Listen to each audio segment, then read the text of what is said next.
नाही तो अक्षय आणि जिथे नित्य आनंद आहे तो नित्य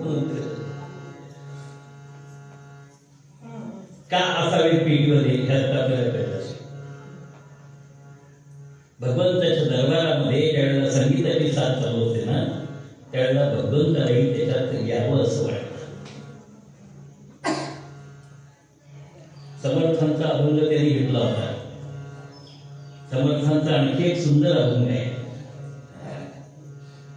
त्याच्यामध्ये गजानन स्वतः नाचले असं वर्णन आहे. धिमिकली धिमिकली बोल वाजती गजानन तांडव नृत्य करे. त्या गजाननाचं स्मरण आपण अखंडपणे केलं पाहिजे. रामाचं ध्यान धरून हे नेमकं काय हो. माऊली म्हणाली तैसा हृदयामध्ये राम असता सर्व सुखाचा आराम. तुमच्या आमच्या हृदयामध्ये मी राम आहे. पण कोणता राम आहे. दाशरथी राम आहे, कौशल्य राम आहे, कपुस्थनंदन राजा राम आहे, सीताराम आहे, का लक्ष्मणाचा मोठा भाऊ असणारा राम आहे, का भरताचा काय म्हणायचं त्याला देव असणारा राम आहे, का मारुतीचा स्वामी असणारा राम आहे, का रावणाला मारणारा राम तुमच्या आमच्या हृदयात आहे. ठरवलंच का कधी. कोणाचं ध्यान लावायचं हे ठरवलं का. ज्या गजाननाच्या मंदिरात आपण आहोत तो तुमचा आमचा गणपती कसा आहे. दशभुजा आहे, अष्टभुजा आहे, षडभुजा आहे, चतुर्भुजा आहे का द्विभुजा आहे. दशभुजा म्हणजे 10 हात असणारा. 10, 8, 6, 4, 2. आमचा गणपती कसा आहे. सिंहावर आरूढ झालेला आहे, मोरावर आरूढ झालेला आहे, उंदरावर आरूढ झालेला आहे. कसा आहे का आमच्या घरात भाद्रपदात आम्ही जो गणपती असतो आणि तो कधी तो सोनार काम करताना दिसतो, कधी तो क्रिकेट खेळताना दिसतो. बरोबर आहे ना. बरोबर आहे ना. आमच्या देवतांची विटंबना कोण करते हो. कोण करते. आमचा देव क्रिकेटर आहे. मग आम्ही का क्रिकेटर म्हणून त्याला आमच्या घरात आणायचो. आमचा देव आहे का असं वर्णन देवाचं आमच्या. पण आम्ही आणतो नाही. पगडी घातलेला एकीकडे त्या आयरणीवर दागिने घडवणारा देव तुम्हाला काय.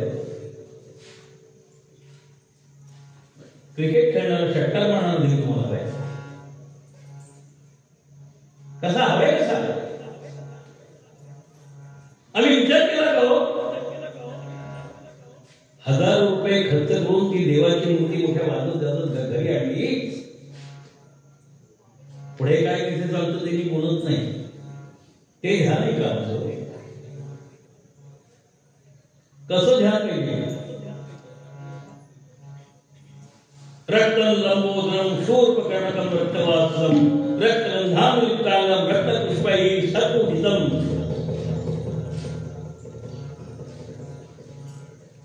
म्हणजे त्याच्या अंगावर लाल वस्त्र आहे. आमच्या गणपतीच्या अंगावर कोणतं वस्त्र असतं बरं. ध्यानमूर्तीचा विचार आम्ही करतो ना. आमच्या ध्यानमूर्तीच्या गणपतीचा वस्त्राचा रंग कोणता आहे. उपनिषदाने काय सांगितलं. रक्तं लंबोदरं शूर्पकर्णकं म्हणजे कान त्याचे कसे सुपासारखे हत्तीसारखे. रक्तगंधानुयुक्तांगे त्याच्या सर्वांगाला तांबडं गंध पडलेलं आहे. अत्तर नव्हे. रक्तपुष्पैः सत्पूजितं तांबड्या रंगाच्या फुलांनी त्याची पूजा केली जाते. ध्यानाची गणेश मूर्ती शोभेची गणेश मूर्ती कशी असते मगाशी म्हटलं मी. ज्याला गणेश कसं म्हणायचं हाच प्रश्न आहे.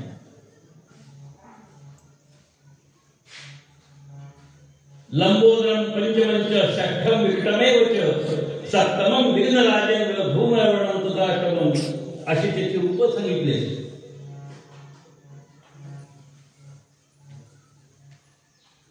12 अवतार सांगितले गणपतीचे. प्रथमम वक्रतुंडंच. शिक्षकांना प्रश्न विचारला तर राग येतो. वक्रतुंड म्हणजे काय? वक्र म्हणजे वाकडी, तुंड म्हणजे सोंड. म्हणजे ज्याची सोंड वाकडे येतोच ना. सोंड कधी सरळ असते का? पाण्याचा तांब्या, तो पाण्याचा देना म्हणून त्याला तांब्या म्हणतात ना. तो पुन्हा पाण्याचा कशाला म्हणायला पाहिजे? तसं वाकडे सोंड आहे ना, मग वक्रतुंड कशाला म्हणायला पाहिजे? वक्रांतुंड येते वक्रतुंड म्हणजे जो वाईट वागणाऱ्याला सरळ करतो फटके मारून, त्याला वक्रतुंड म्हणतात. तो पहिला आहे. प्रथमम वक्रतुंडंच. हे गणपतीचं ध्यान परंपरेने चालत आलेलं आहे. परंपरे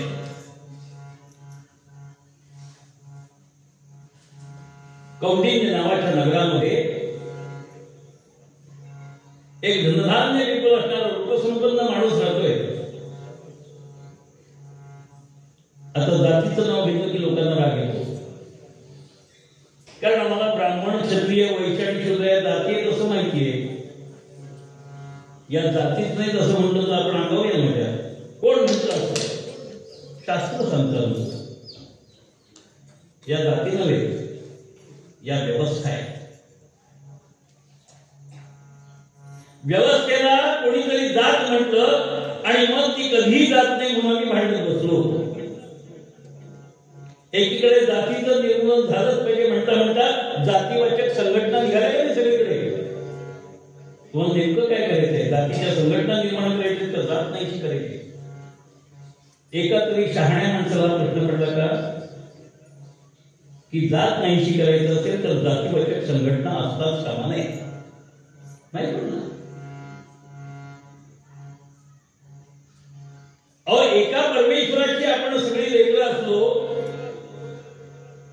तर हा वेगळ्या जातीचा, तो वेगळ्या जातीचा असा प्रश्न निर्माण होण्याचं कारण काय? स्त्रिया वेगळ्या, पुरुष वेगळ्या, कोणी सांगितलं तुम्हाला? हे काम स्त्रियांनी करायचं नाही, हे काम पुरुषांनी करायचं नाही. आज सकाळी मला एक कोल्हापूरचा फोन आला होता. अतिशय वाईट वाटलं. मी प्रवासात होतो. मी त्यांना म्हटलं उद्या दुपारी तुम्हाला उत्तर देतो कारण मी प्रवासात आहे, बोलता येणार नाही. स्त्रियांनी म्हणे भागवत पुराण कथा करूच नाहीये.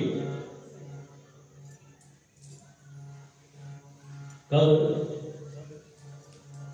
स्त्री माणूस नाही? पण काय गमत आहे माहितीये का? आम्ही कोण हेच आम्हाला कळलं नाही. स्त्री म्हणजे काय?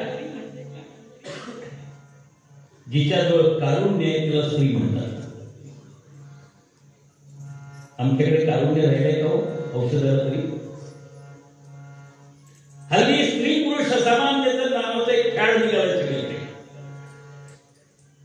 माझ्या पुन्हा गडावाच्या शिबिरातला अनुभव. सगळ्या पालकांची अशी सभा भरलेली आणि मी त्यांना प्रश्न विचारला, स्त्री पुरुष समानता म्हणजे काय? कोणी डॉक्टर, कोणी इंजिनियर, कोणी वकील, कोणी हेडमास्टर, कोणी शिक्षक, कोणी आणखी सगळे. स्त्रियांनी सांगायला सुरुवात केली, पुरुषांनी आम्हाला मदत केली पाहिजे, घरकामात हातभार लावला पाहिजे. पुरुषांनी सांगायला सुरुवात केली, हो आम्हाला पण त्यांनी मदत केली पाहिजे वगैरे वगैरे. मी त्यांना प्रश्न विचारला, याच्या समानतेचा विषय कुठे आहे? त्याने काम केलं पाहिजे किंवा तिने काम केलं पाहिजे, त्याला पगार सारखा मिळाला पाहिजे, मला पगार सारखा मिळाला पाहिजे, याला समानता म्हणतात तो. माझ्या हाताची 5 बोट सुद्धा समान नाहीये, मग स्त्री आणि पुरुष समानता येणार कुठनं? माझा एक डोळा दुसऱ्यासारखा नाही नव्हे. मी आरशासमोर उभा राहिलो तर आरशातला मी सुद्धा बाहेरच्या माझ्यासारखा नाही. प्रयोग करून बघा. खोटं बोलत असतो तर पुन्हा सांगणार नाही. राहा आरशासमोर उभे, तुम्ही बाहेरच्या आणि आरशातला जो कोणता चेहरा आहे तो सारखा आहे तो माझं चित्र दिसतंय की असं म्हणा.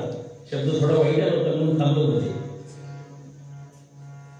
पण मी माझ्या उजव्या गालाला हात लावला तर आरशातला जो प्रतिबिंबाचा भाग आहे त्याला मी म्हटलंय तो कोणत्या गालाला हात लावतो. रोज आरशासमोर उभे राहतो ना वगैरे वगैरे असतो. मग माझ्या उजव्या गालाला हात लावलेला असेल तो आणि मी एकच असलो तर त्याच्याही उजव्या गालाला हात लागला पाहिजे ना. लागतो का हो. तो डाव्या गालाला लागतो. मग तो आणि मी सुद्धा जर एक नाही तर समानता येणार पूर्ण. माझं म्हणून ज्याला मी प्रतिबिंबाला मानलं ते प्रतिबिंब सुद्धा माझं नाहीये तरी समानता समानता समानता कशाला. समानता म्हणजे काय. शब्दांचे अर्थच कळत नाही ना मला. कुणाला तरी हा प्रश्न पडला का. वर्तमानपत्रात बातम्यांवर बातम्या छापून येत असते. असा आणखी एक शब्द मुद्दाम सांगणार आहे त्याला. पुन्हा बोलला नाही तर बोलवू नका. शिमग्यामध्ये पूर्वी सोंग आणलं जात असे. आईनाच्या बाईंना घेतल्याशिवाय जाईना पेटीला चावी लागताय पुस्तक वगैरे जात असत ना. आता जातात तरी मला माहित नाही. आता लाज वाटते अशी भीक मागायला. नको त्या भिका मागायला सगळे जातात. तुम्हाला मला सगळ्यांना भिकारी बनवलंय.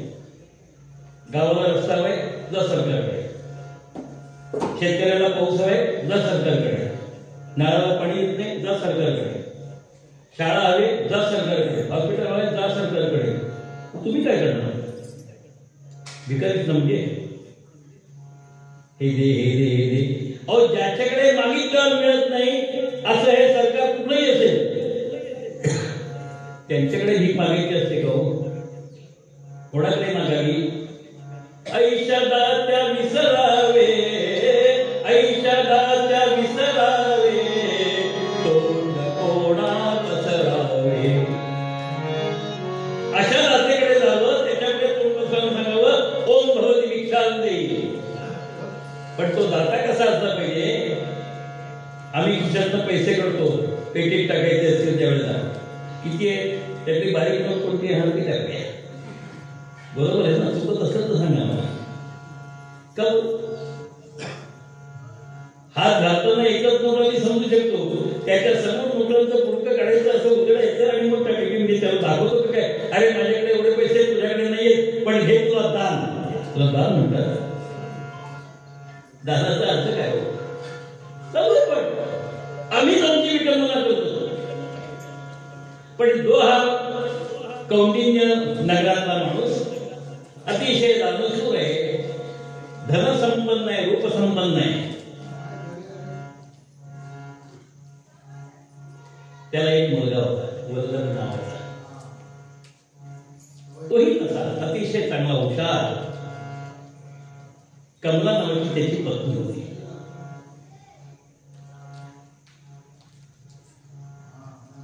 पिढ्यानपिढ्या गजाननाची उपासना चालू आहे कुटुंबामध्ये. पिढ्यानपिढ्या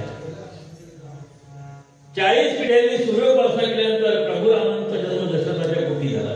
40 पिढ्या. आपली तिसरी पिढी आपल्याला सांगते की भाऊ मागची श्राद्ध करत असला तर मुलगी विचारतात वडिलांचं नाव काय आजोबांचं नाव काय पणजोबांचं नाव काय. घरातलं कोणीतरी म्हातारा श्राद्ध करत असला तर तो सांगतो. तरुणांना नक्की माहिती नाही. विचारायचं आम्हाला कोणी सांगितलंच नाही. बरोबर आहे ना. दारू प्यायला कोणी सांगितली होती. सिगरेट कोणी सांगितलं होतं. तंबाखू कोणाला कोणी सांगितलंय. बाहेर भानगडी करायला कोणी सांगितलंय तो. त्यात शिकवता आल्या. मग हे कशाला सांगायला पाहिजे. आम्हाला कोणी सांगितलंच नाही. आमच्याकडे कधी झालंच नाही.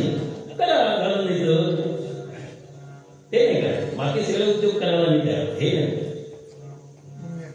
त्या दोघांनाही मुलबाळ म्हणतो. तुम्हाला जे वेगवेगळ्या प्रकारचे भोग दिले परमेश्वराने ते भोगून संपवण्यासाठी दिले. आम्ही जे कर्म करतो त्या कर्माचं फळ आम्हाला भोगावं लागतं. त्याशिवाय सुटका नाही. पहिलीपासून 10वी पर्यंत शिकल्यानंतर कदाचित 10वी पास झाल्याचं प्रमाणपत्र मिळालं, म्हणजे 10 वर्षांनी त्याचं फळ मिळालं.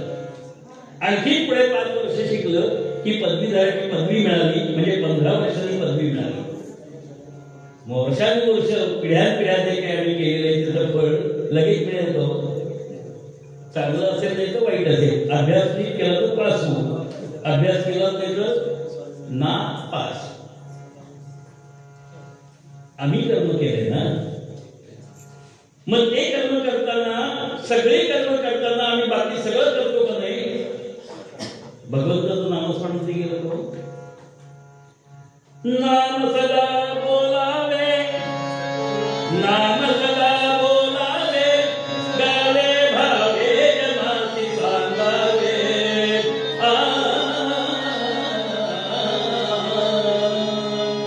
नाम सदा बोलावे, गावे भावे जनासी सांगावे. हाती सुबोध गुरूंचा, हाती सुबोध गुरूंचा, नामा पडते न धर्म मानावे.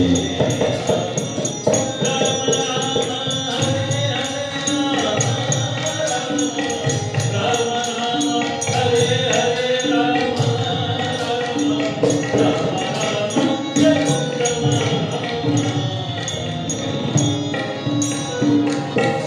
राम अखंड नामस्मरणात होते. नानात रंगुनिया, नानात रंगुनिया, व्यवहारी सर्व भोग भोगावे. हाती सुबोध गुरूंचा, हाती सुबोध गुरूंचा, भोगा संगे कुठे न गुंतावे. राम राम हरे हरे राम,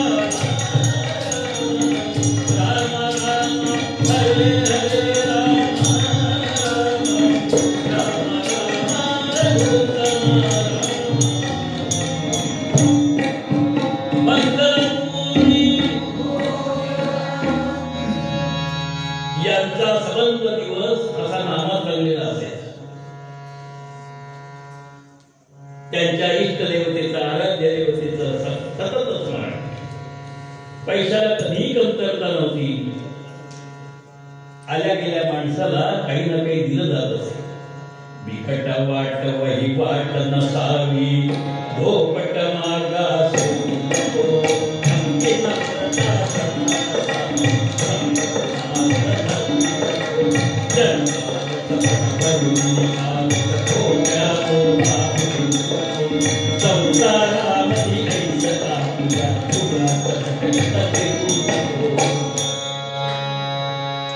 कसं जीवन जगलं पाहिजे?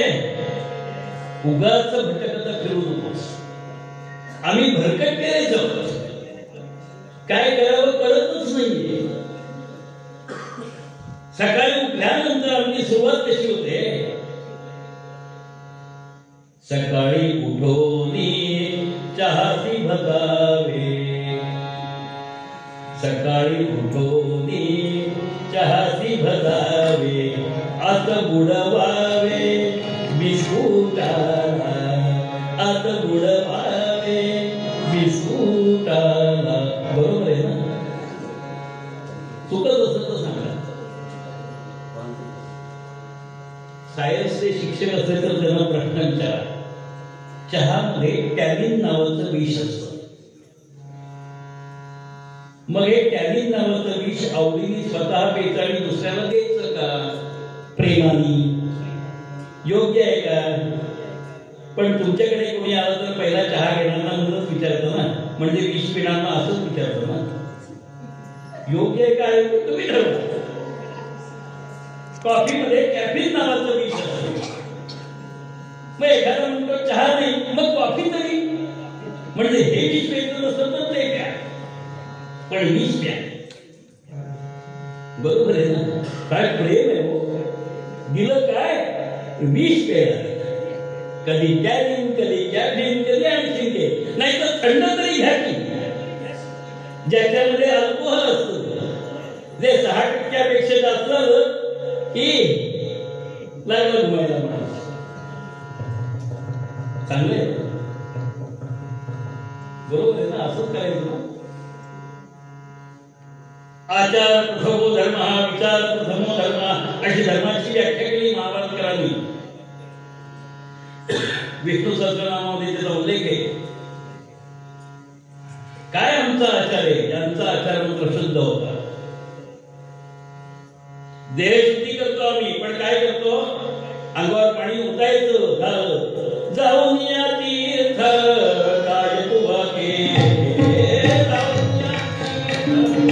काय तुवा के, प्रकाळीले वरी वरी, प्रकाळीले वरी वरी, जाऊन या तीर्थ काय तुवा के,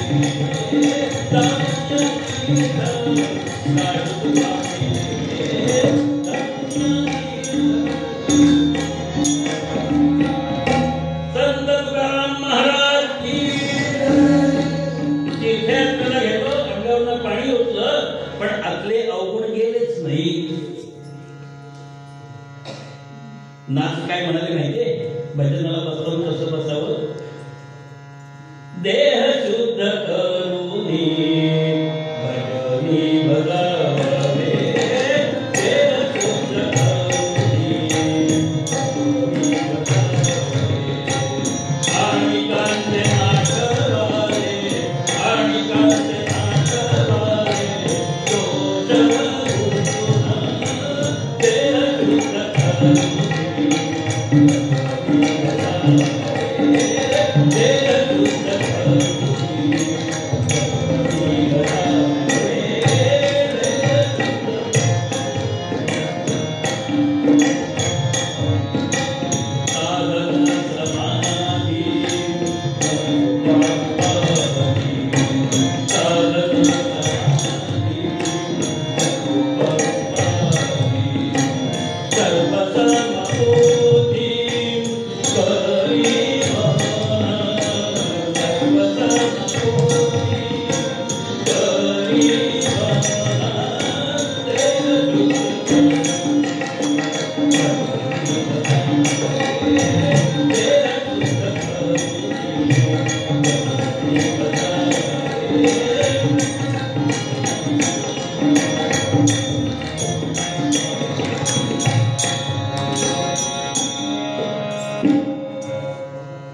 हा देह शुद्ध केला पाहिजे.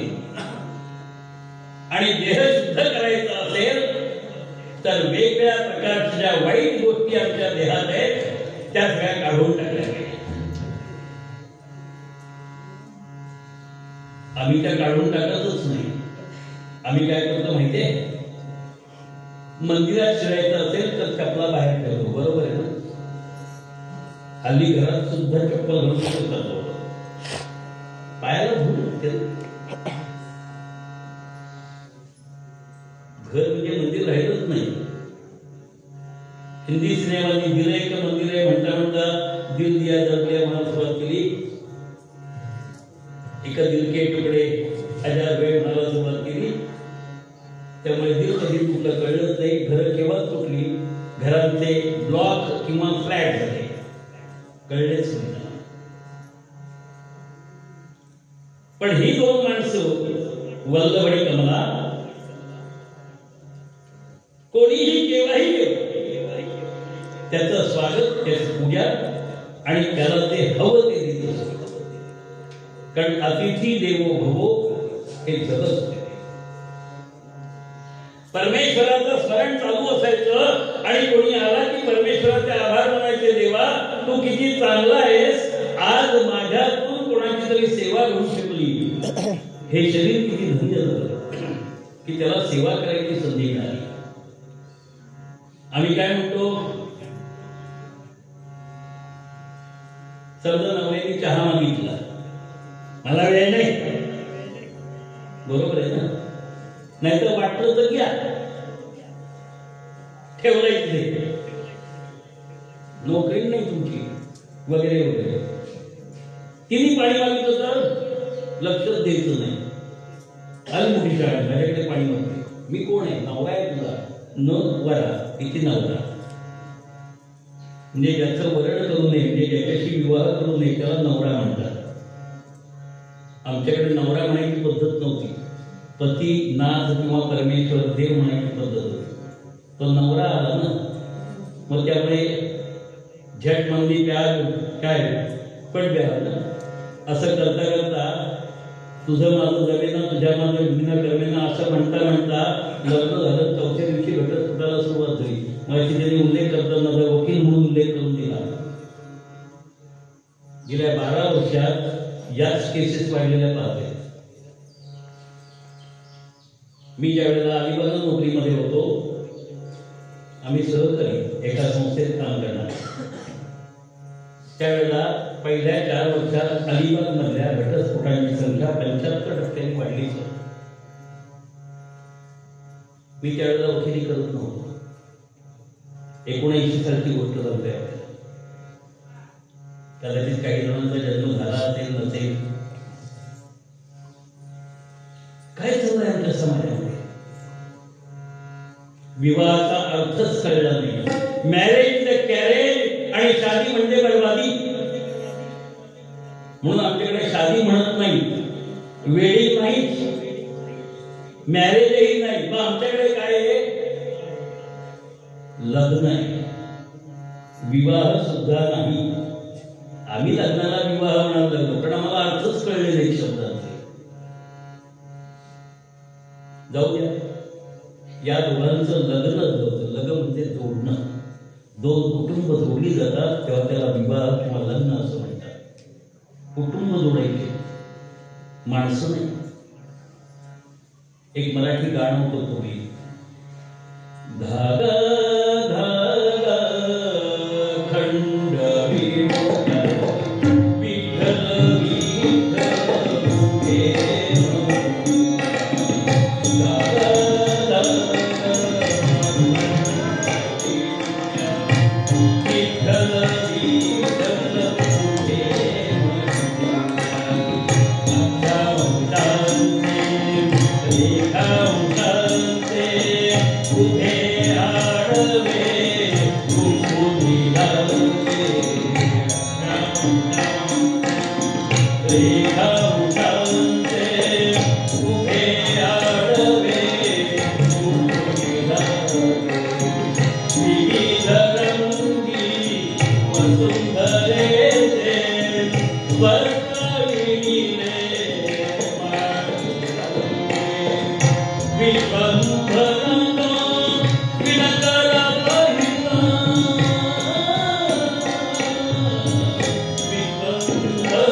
एकाला काही झालं तर दुसऱ्याच्या पोटात कालवाकाल होत असेल. त्याला काहीतरी झालंय, त्याला काहीतरी दुःख आहे.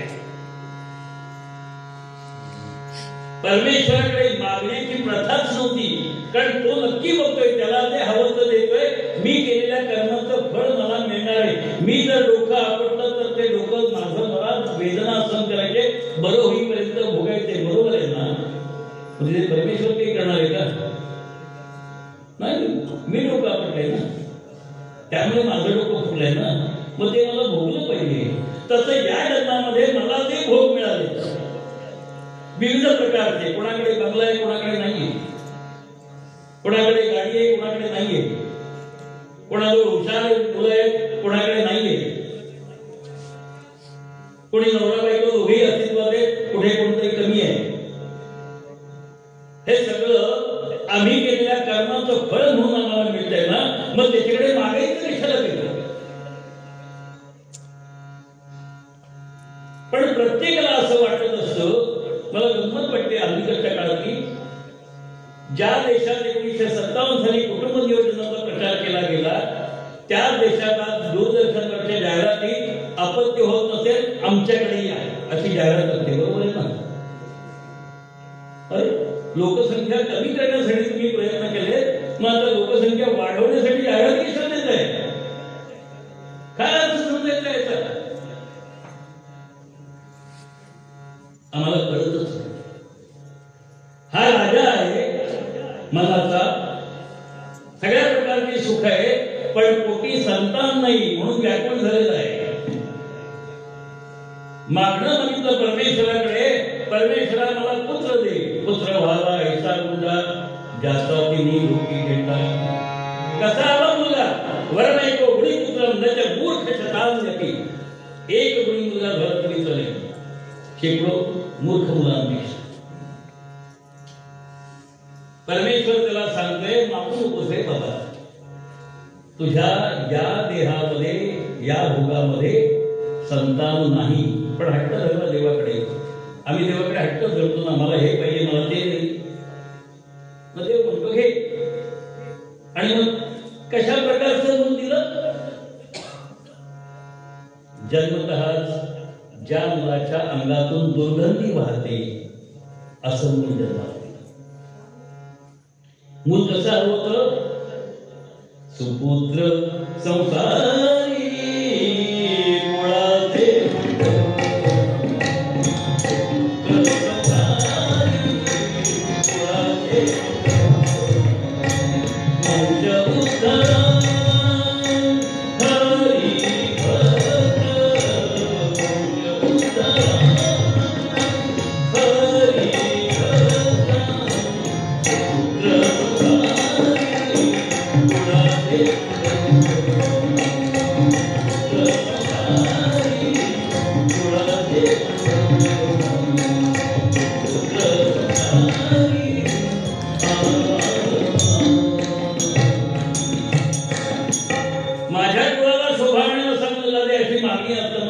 परमेश्वर म्हणाले आधी तुझ्या पोटी संतान सुख नाही, कारण तुझ्या मागच्या कर्मामध्ये गजाननाची तुझ्या अर्धवट टाकून तुझे पूर्ण गेले होते, म्हणून तुझ्या कुटुंबाला शाप दिलेला आहे.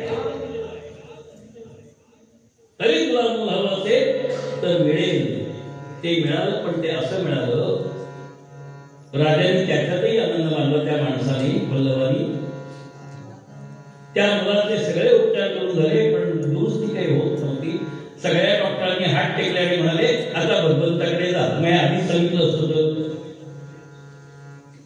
पण संस्कृत एक वचन आहे, वैद्यराजम नमस्तुभ्यम यमराज सहोदरा. यम आम्हाला एकच देतो, पण डॉक्टर माफ करा पुण्यात कशासाठी? बरीच वर्ष गेली, राजा तो वास सुद्धा सहन होत नसे, तिलाही आईलाही सहन होत नव्हता, पण ती आई होती. एक दिवस त्या वल्लभाने सांगितलं घेऊन जा घराच्या बाहेर.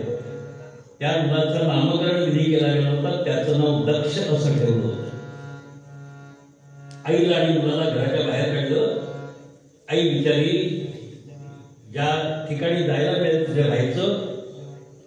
दुर्गंधीमुळे कोणी जवळ येत नसत. 4 लोकांकडे भिक्षा मागून आणायची, त्या मुलाला खायला प्यायला द्यायची. अशा प्रकारचं. पण एकीकडे हे सगळं काम करायचं, एकीकडे भगवंताचं नाम सांगणं. ओम गं गणपतये नमः, ओम गं गणपतये नमः, ओम गं गणपतये नमः. त्या मुलाला बोलताच येत नव्हतं. मुका होता, बैला होता, सगळ्या प्रकारचे दुर्गुण ज्याला आपण म्हणतो ते त्याच्याकडे होते. पण ऐकत असे, ऐकायला येत नव्हतं, पण लक्ष दिसत नव्हतं, पण लक्ष द्यायचं. आणि आई बिचारी हे सगळं करून आणायची. एक दिवस रस्त्याने जाता जाता त्याच रस्त्याने जाणाऱ्या एका सच्छील माणसाच्या अंगावरचा वारा, अंगावरनं येणारा वारा या मुलाच्या अंगावरनं गेला आणि चमत्कार घडला.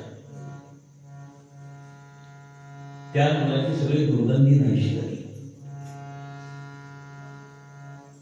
आईला आश्चर्य वाटलं, अंगावरचा वारा. सत्पुरुष किंवा सद्गुरू कोणाला म्हणतात? हे सामर्थ्य असेल, त्यांनी काही केलं नाही, नुसता समोरून येतोय, त्याचा वारा येतोय, तो वारा त्याच्या अंगावरनं आला, मुलाच्या अंगावरनं गेला, मुलगा दुरुस्त झाला. पण मुलाला काही दिसत नव्हतं पुढे जाता अचानक त्याला धडकला. धडकल्यावर मुलाला बोलता यायला लागलं, मुलाला ऐकायला मिळायला लागलं, मुलाला दिसायला लागलं. आईने पाय धरले. नमो माग बापा गुरु कृपा धन, तोडिया बंधन माया मोहा, मोहजाल माले कोण विरसील, तुझया सद्गुरुया तुझया सद्गुरुया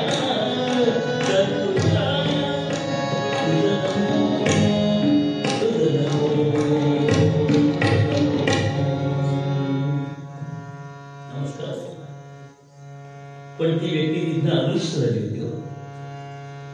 तिला जे हवं होतं ते मिळाल्यासारखं वाटलं. मला यांना धरून ठेवायचे, सद्गुरू म्हणून धरून ठेवायचे, पण ते नाहीसे झाले होते. तशीच धावत मंदिरामध्ये आली भगवंताच्या. परमेश्वरा त्यांचं दर्शन कधी होईल, ध्यान लागलं, सगळं दिसत. मला त्यांचं दर्शन झाल्याशिवाय, ते कुठे राहतात तिथे गेल्याशिवाय मी अन्न पाणी घेणार नाही. ओम गम गणपतये नमः. ओम गम गणपतये नमः.